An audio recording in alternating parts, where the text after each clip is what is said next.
The Donkey Prince. Long ago, in the valley of green hills and silver rivers, there was a kingdom called Daryapur. It was ruled by King Arman, a man as fierce in battle as he was gentle in counsel.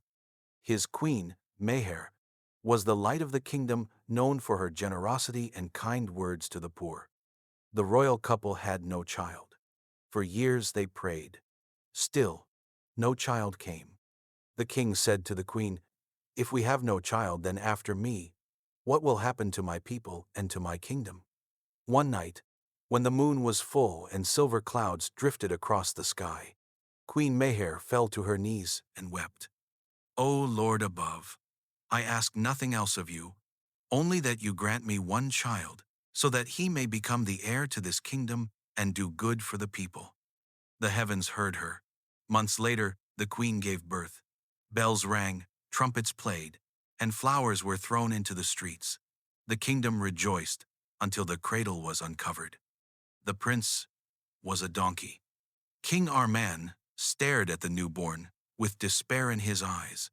His son had soft white fur, long ears, and the eyes of a human child, gentle, curious, alive. "What sin have we committed to deserve this?" cried the king, his voice breaking. That night, as he wandered alone in the palace garden, a swirl of golden light appeared before him. A fairy descended, her wings shimmering like crystal. "King Arman," she said, her voice calm yet firm, "do not question fate. This is the fruit of your own actions. In your youth, you once killed a harmless donkey for sport, laughing as it fell. That life has returned to you in the form of your son." The king fell to his knees. "Punish me, but not my child." "The curse cannot be undone," said the fairy, "but it carries mercy within it. By day, he will wear the form of a donkey. By night, under the moonlight, he will shed his skin and reveal his true self, a human prince, noble and fair. One day, the curse will break forever, though no one knows how. But remember this, if you speak of it to another, if you reveal his secret, the curse will bind him for eternity." And with that, she vanished into starlight. Queen Meher took the child in her arms. She kissed his fur and whispered, "He is our son. Donkey or prince, he is ours. We will name him Leo." Leo grew quickly. By day, he was a donkey who hopped and skipped around the palace gardens, his long ears swaying like banners in the wind. Children from the town would gather outside the gates just to laugh and clap at his tricks. But by night, when the moon rose, Leo's donkey skin would peel away, and he became a boy, tall, graceful, with eyes like molten amber. He would sit before a mirror and whisper to his reflection, "This is my fate, to be a prince, yet mocked as a beast. How can I ever belong?" One evening, Queen Meher found him crying. She knelt beside him, smoothing his hair. "My son," she said, "a crown is not made of gold. It is made of heart. Do not fear who you are. One day, the world will see you for your soul." Leo nodded, but his heart remained heavy. Leo discovered his refuge in music. In the palace hall stood an old lute, carved with roses and vines. Though his donkey hooves made it impossible to play during the day, at night he practiced tirelessly. His fingers bled, his eyes grew weary, but he played on until at last he mastered it. His music drifted out into the streets, carrying sorrow and joy alike. One morning, the chief minstrel of the court bowed before King Arman. "Your son's playing has bewitched the people," he said. "They say even the wind pauses to listen. Let him perform before the kingdom." And so Leo played. Even as a donkey, with hooves fumbling across the strings, his music was hauntingly beautiful. The people forgot to laugh. They wept instead. Yet Leo's heart was restless. No song could ease the emptiness he carried.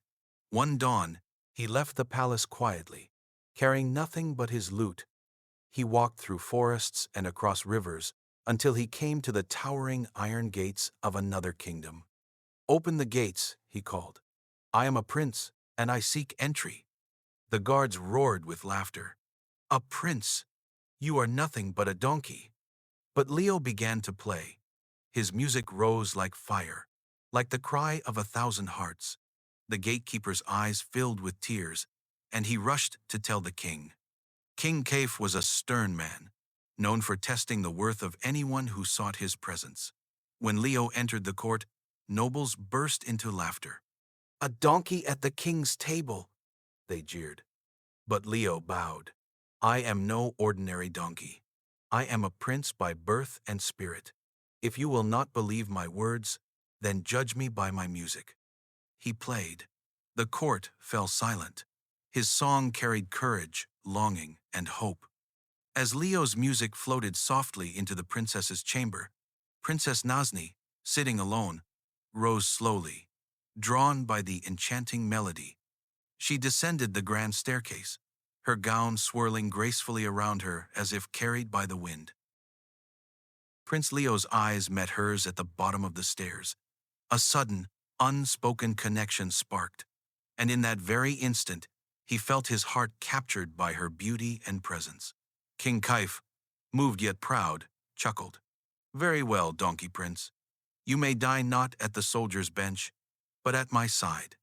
Leo sat beside the king, and beside Princess Nazni. Days turned into weeks. The princess was astonished by Leo. He was witty, kind, and carried himself with dignity.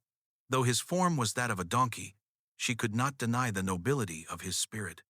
One evening, as they walked in the palace garden, she whispered, "Why do you hide your heart behind music?" Leo looked away. "Because my heart is bound in chains. To love me is to embrace sorrow." But Nazni smiled gently. "Then let sorrow come, for I see only you." Leo's chest ached with unspoken truth. One day Leo said to the king, "I want to leave this place." The king asked him, "Are you troubled here?" The donkey prince replied, "No, I'm not troubled. I just wish to go." The king said, "Whatever you want I will give you, but stay."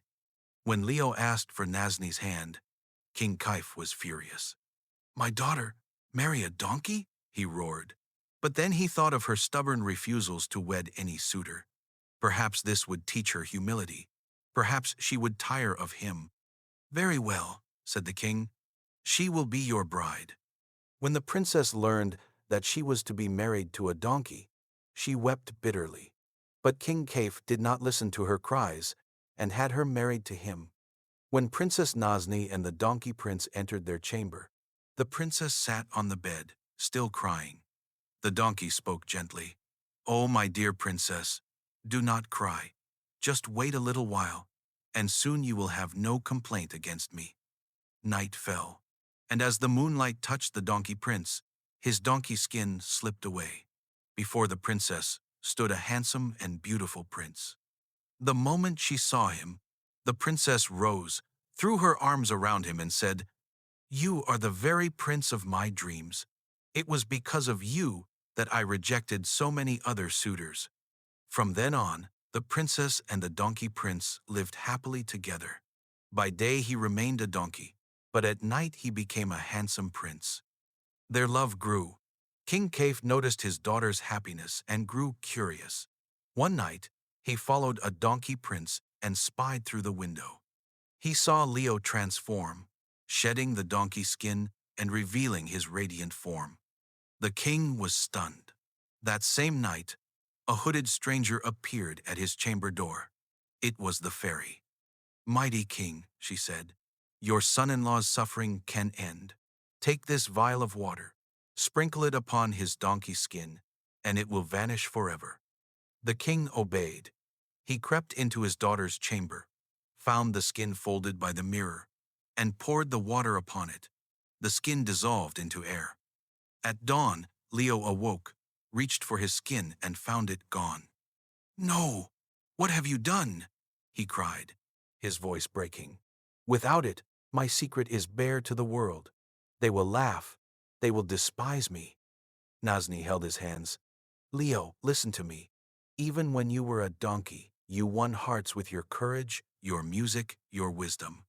People may speak of you for a time, but they will forget the curse. What they will remember is the man you are. Tears filled Leo's eyes.